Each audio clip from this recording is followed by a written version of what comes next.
But thank you for granting this urgent question, without which honourable members would not have had a chance to question ministers before recess. The House obviously rises for recess having received very little in the way of information, so it's very important that we hear from the Minister today so that we can try and have some confidence in the process that's going forward.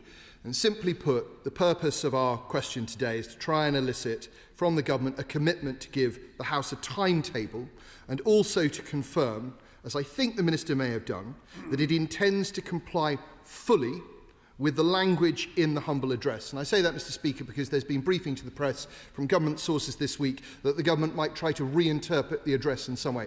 For the avoidance of doubt, were that to happen, the government would have to return to this House for another vote.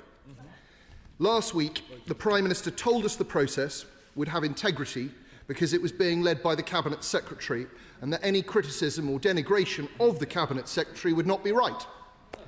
This week, the political forces in Number 10 have been briefing that Sir Chris Wormald is to be replaced. What a turnaround. So will the Minister reassure the House that any change in the Cabinet Secretary will not delay disclosure or publication of the documents which the House has required? There are a number of further questions that I'll put quickly to the Minister, Mr. Speaker. First, has the Government completed its scoping exercise, and if not, by when does it intend to do so? Second, where the Government proposes to release material to the Intelligence and Security Committee rather than directly to the House, will it provide public updates to the House that this has been done? Third, in respect of documents withheld at the request of the Metropolitan Police, will the Government tell us the precise legal mechanism being relied upon and commit to publish these documents in full when the police no longer request them to be withheld? Fourth, will ministers publish a Keeling schedule-style register of withheld or delayed documents setting out the category, the reason for non-disclosure and the expected release date for each?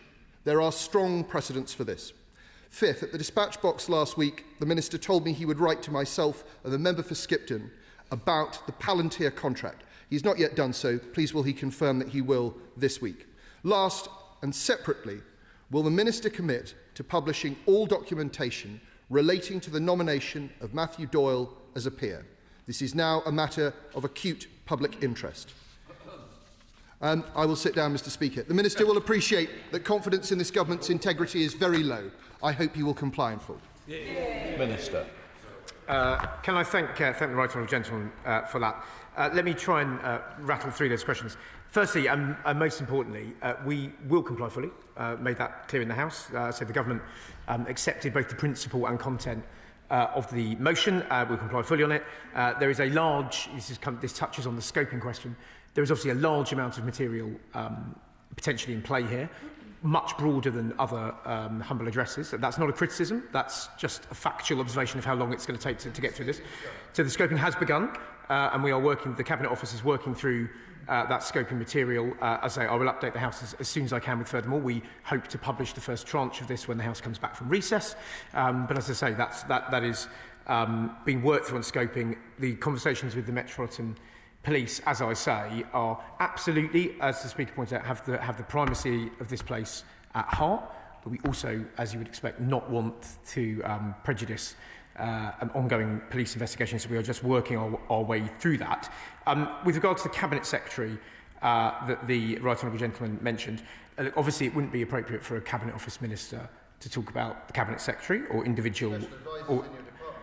well, thankfully, I'm no longer an advisor, and I'm a Cabinet Office Minister, so it would not be appropriate for a Cabinet Office Minister to talk about the Cabinet Secretary. But let me reassure the House that the Cabinet Office is working hard on this. It is working diligently to do so. That process is ongoing, so any speculation around that does not affect the process that is going through.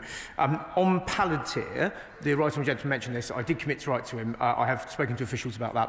I promise we will get that to him. Obviously, that there was an urgent question on this as well. I think that the MOD took that updated, but I promise I will come back. I will come back to him on that. And finally, he touched on Lord Doyle. Obviously, that is outside the scope of this humble address and outside the scope of the papers. So the urgent question on that does not touch upon that.